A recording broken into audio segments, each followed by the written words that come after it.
안녕하세요. 오랜만에 뵙습니다. 여러분의 사회생활 오늘도 안녕하신가요? 먼저 구독과 참여 꼭 부탁드리고 지금 구독 안 하고 보고 계신 분들 있으면 구독하고 와주세요. 그리고 메일로 참여 언제든지 가능하니까 보내주시면 훨씬 더 도움이 많이 될 것 같아요. 그래서 참여도 한 번 더 부탁을 드릴게요. 그리고 보면은 여기 주파수가 처음에 보이거든요. 그 나름 주파수도 고민해서 적은 건데 한 번씩 봐주세요. 공감 많이 해주시고 오늘의 주제로 바로 넘어갈게요. 오늘의 주제는 임신이랑 출산 그리고 육아로 인해서 경력이 단절되는 사회생활에 대해서 이야기를 해볼 거예요. 물론 아무래도 여성분들의 입장을 좀 더 대변할 수밖에 없을 것 같아요. 왜냐하면 출산 같은 경우에는 아예 여성분하고 관련이 있는 부분이라 그런 부분이 있지만 그래도 이거를 다루는 이유는 저도 이 부분에 대해서 실제적으로 고민을 해야 되는 부분들이 생기고 앞으로 그렇기 때문에 얘기를 한번 했으면 좋겠고 또 아빠분들의 참여가 굉장히 중요하기 때문에 좀 이해를 돕고자 이 영상을 만들었습니다. 그래서 먼저 그러면 지금 현 상황이 어떤지를 좀 볼 필요가 있는데 아직도 3명 중에 1명은 출산 때문에 경력 단절을 겪는다고 해요. 이 부분은 출산에 관련된 거기 때문에 엄마들과 관련이 되는 부분이겠죠. 그리고 더 중요한 건 엄마분들이 육아휴직을 사용한 후에 10명 중에 6명은 직장에 복귀하지 못한다는 점이에요. 이 부분이 굉장히 핵심적인 부분이고 또 화가 나는 부분이죠. 그래서 이렇게 어렵게 재취업을 했다고 하더라도 예전 수준의 임금이나 업무를 하지 못한다는 거예요. 그게 되게 화가 나는 일인 게 이거는 꼭 여성분들뿐만이 아니라 예를 들어서 내가 아프거나 또는 집안에 사정이 있어서 내가 어쩔 수 없이 휴직 기간을 갖게 됐어. 그런데 돌아갔더니 내가 하고 있던 일을 내가 할 수가 없고 다른 업무를 한다던가 아니면 나는 똑같은 경력을 가지고 똑같이 일을 하고 있는데 임금 수준을 그만큼 받지 못한다던가 이렇게 되면 인간적으로 굉장히 불합리하고 화가 나는 부분이죠. 굉장히 억울할 것 같아요. 그래서 이 부분 좀 생각을 해볼 필요가 있는 부분인 것 같아요. 그러면 실질적으로 출산 전후 휴가나 육아휴직을 하는 그 사례들에 대해서 좀 볼 필요가 있을 것 같은데 굉장히 사례가 많아요. 쉽게 많이 찾을 수 있는데 제가 뽑은 것은 뭐냐면 이분은 원래 육아휴직이나 출산 휴가에 대해서 생각을 안 해보셨던 분이었어요. 그런데 우연히 이제 고등학교 교사인 친구가 육아휴직을 하는데 3년이라고 말을 했다는 거예요. 그래서 나도 그 정도 하겠거니 그러면 괜찮겠다라고 생각을 했는데 본인이 하려고 보니까 본인은 공무원이 아니기 때문에 1년이었다는 거죠. 그거를 알고 나서 되게 패닉이 왔다고 해요. 이거는 사실 공무원으로서 혜택을 봐야 되는 부분도 있기는 하지만 조금 이 부분은 좀 차별이라고 생각이 듭니다. 왜냐하면 아이를 낳는 게 직업과 상관이 없는 일인데 직업에 따라서 이렇게 차이가 난다고 하는 거는 조금 억울한 부분이 있는 것 같아요. 두 번째 사연은 둘째분을 임신을 하셨는데 첫째 때 다니던 회사는 이제 중견기업이었고 여자분도 많았던 터라 출산휴가나 육아휴직을 받는 게 큰 무리가 없었다고 해요. 근데 그 사이에 이분이 이직을 하시고 나서 둘째를 가지셨는데 회사에서 이런 전례 자체가 없었다고 합니다. 남직원들이 많다 보니까 출산휴가나 육아휴직에 대해서 한 번도 누가 사용하신 적이 없대요. 그래서 출산휴가라도 받았으면 좋겠다라고 이야기를 한 건데 그 부분이 되게 회사 입장에서는 어렵다, 우리는 해본 적이 없어서 안 된다 이런 반응을 보이셨다고 합니다. 그래서 결국에는 이분은 퇴사를 결심하신 상황이라고 합니다. 되게 화가 나죠. 법적으로 정해져 있는 거를 요구했는데 내가 선택할 수 있는 게 퇴사밖에 없다는 것이 굉장히 답답하고 화가 날 것 같아요. 그리고 한 분 같은 경우에는 지금 아직 임신을 하시지도 않았어요. 그런데 임신을 하게 되면 출산 휴가나 육아휴직을 할 수 없을 거를 미리 걱정이 되셔가지고 투잡이나 또는 퇴사 한후에 할 수 있는 것들을 지금부터 준비를 하고 계시다고 합니다. 이렇게 4가지의 지금 안을 고민하고 계시다고 해요. 그러면서 퇴사를 3개 다 퇴사를 해야 되는 거잖아요. 퇴사 후에 할 수 있는 것들 지금 준비를 하시느라고 유튜브도 시작을 하려고 하시고 공무원 준비도 하려고 하신다고 합니다. 이게 굉장히 당황스러운 게 내가 어떤 직무를 하고 싶어서 평생을 노력해서 이거를 하는데 출산과 육아 때문에 공무원을 갑자기 공부를 해야 되는 거예요. 너무 부당하죠? 네. 그리고 짧게는 임신 사실을 고객사한테는 비밀로 하라고 했다라고 조언받기도 하고 프로젝트에서 빠지라고도 말을 하고 어떤 분은 심지어 업무 시간이 되게 긴 일이었어가지고 회사에다가 업무 시간 조정을 좀 요청을 드렸는데 그 요청을 한 것만으로 상사한테 엄청난 질책을 서서 받으셨대요. 그래서 결국에는 그날 쓰러지셨다고까지 합니다. 그리고 출산 휴가와 육아 휴직을 쓰는다는 이유만으로 보복을 당하시는 경우도 있는데 임신했다고 하니까 인원을 보강하지 않고 업무를 오히려 가중시켜서 퇴사를 종용하는 거예요. 그리고 병원 가는 것도 눈치를 주고 아예 대놓고 그만두라고 이야기를 했다고 합니다.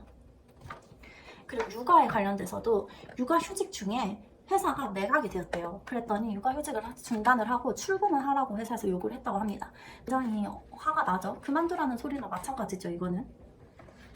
그리고 어떤 분은 육아휴직 중에 인사이동이 된 경우도 있었다고 해요. 그래놓고 나중에 가서 TO가 없으니 직급을 낮춘다던가 임금을 낮춘다던가 이런 경우는 굉장히 많다고 합니다. 이런 부당한 대우를 받으면서 누가 출산을 하고 육아를 하려고 하겠습니까?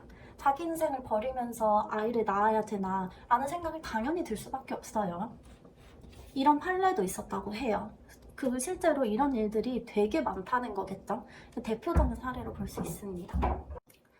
그러면 육아휴직 같은 경우에는 남성도 사용을 할 수가 있는데 그런 사례는 없나 하고 제가 찾아봤어요. 두 가지로 간략하게 말씀을 드린다고 하면 이제 아내분이 둘째 아이를 임신을 하신 거예요. 그래서 어떻게 할 것이냐가 고민이 됐는데 첫째 아이 같은 경우에는 아내분의 직장에서 어린이집을 제공받아서 이용을 하고 있었는데 아내분이 육아휴직에 들어가면 그걸 이용할 수 없다라는 얘기를 들었다고 해요. 그래서 어쩔 수 없이 둘째 아이를 낳고 또 첫째 아이가 어린이집을 계속 다니기 위해서 남편분이 아빠가 육아휴직을 했다고 합니다. 그런데 이거는 6개월만 사용을 하셨다고 해요.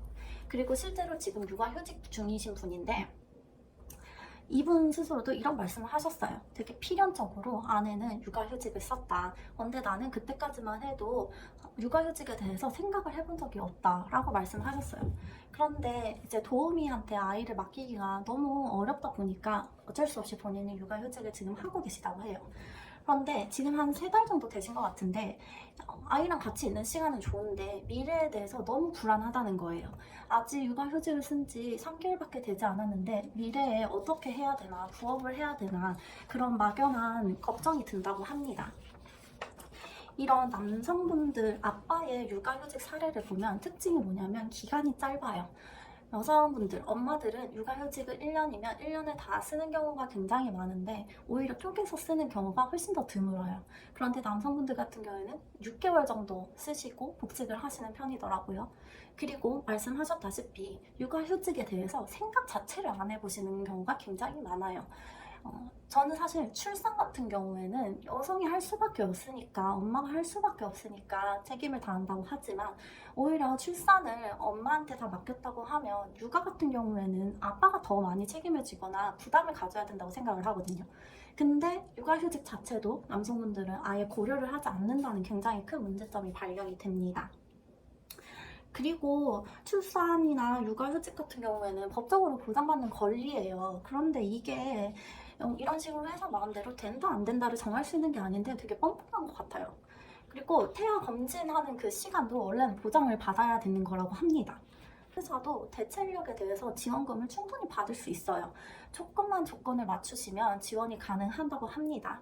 무조건 아이를 가진 것이 회사에 피해가 되는 거라고 절대 생각하시지 않으셨으면 좋겠어요.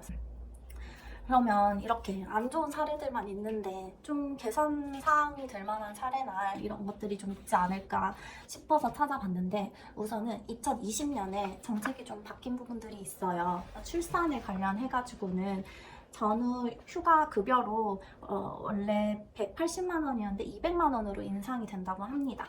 그리고 회사도 대체인력 임금 지원 제도가 금액이 80만 원으로 늘어난다고 합니다. 그리고 고용보험 미적용자도 출산급여가 가능하다고 해요. 그러니까 꼭 알아보시고 프리랜서나 계약직분들도 이용하실 수 있었으면 좋겠어요. 그리고 육아휴직에 대해서는 원래는 부부 중에 한 명만 가능했는데 이제부터는 두 사람이 동시에 육아휴직을 쓸 수 있다고 하니까 이런 부분들 꼭 꿀팁으로 알아서 활용하셨으면 좋겠습니다. 그리고 육아휴직 후에 복귀를 했을 때 예전과 같은 임금이나 업무를 하지 못하게 할 경우에는 법적으로 처벌이 가능하니까 이런 부분 억울하신 부분이 있으면 법적으로 조금 더 알아보셔서 대응을 하시면 될 것 같아요. 그리고 육아휴직 기간에 급여랑 기간도 늘어났기 때문에 그것도 바뀐 법 꼭 확인해보시고 사용을 하시고 우수한 사례라고 하기에 조금 어려울 수도 있는데 저는 아무래도 우리나라에서 우수한 사례를 찾기는 조금 어려웠어요. 그래서 해외 사례를 가져와 봤는데 북한에서는 여성들이 임신을 하게 되면 산 전이랑 산 후로 해서 240일간의 휴가를 받는다고 해요. 이 기간에는 생활비도 100% 보장을 받는다고 합니다. 그리고 거기에다가 병원 그런 시스템, 의료 시스템도 다 무료이기 때문에 어떤 직장을 가지고 있냐, 어떤 일을 하는 사람이냐 상관없이 다 무료로 검진을 받을 수 있다고 합니다. 이런 부분이 되게 좋은 것 같아요. 이런 걸로 차별을 두면 안 되죠. 그리고 스웨덴도 있는데 스웨덴 같은 경우에는 원래 복지국가로 많이 알려져 있잖아요. 근데 원래부터 그랬던 건 아니고 오히려 스웨덴은 예전에는 임신을 하면 합법적으로 그 임신한 여성을 해고할 수 있었다고 합니다. 근데 그렇게 되다 보니까 우수한 인력들이 없어지고 일 업무가 문제가 생기는 거예요. 그래서 복지랑 그리고 임신 출산에 대한 부분을 강화를 했는데 가장 핵심적인 거는 아빠, 남편의 가사나 육아 참여를 제도화했어요. 어떻게 했냐면 스웨덴에서는 자녀를 출산하거나 입양을 하면 부모한테 480일의 육아휴직을 갈 수 있는데 그 중에서 90일은 부모 각자에게 할당이 돼서 누구한테 미룰 수 없는 거예요. 무조건 아빠도 90일은 육아휴직을 해서 아이를 돌봐야 된다는 거죠. 이 부분이 되게 좋은 것 같아요. 이렇게 아예 강제적으로 만드는 거가 처음에는 필요할 것 같아요. 그래서 지금은 현재는 96% 이상의 아빠가 다 이걸 사용한다고 해요. 되게 좋은 것 같아요. 이러한 사례들을 봤을 때 제가 드리고 싶은 의견은 출산 휴가 후에 퇴사하는 분들이 되게 많다는 게 사실 저도 굉장히 겁이 많이 나요. 내가 이 일을 하기 위해서 얼마나 노력을 하고 지금까지 준비해서 왔는데 출산을 한다는 이유만으로 출산 휴가 90일? 그걸 지나고 나서 퇴사를 해야 된다고 하면 너무너무 속상할 것 같아요. 내 인생이 없어질 것 같다는 그 기분도 들고 복직에 대해서도 불투명하잖아요. 재취업은 당연히 더 불투명하죠. 이거에 대해서 굉장히 저는 심각한 인식이 잘못됐다고 생각을 해요.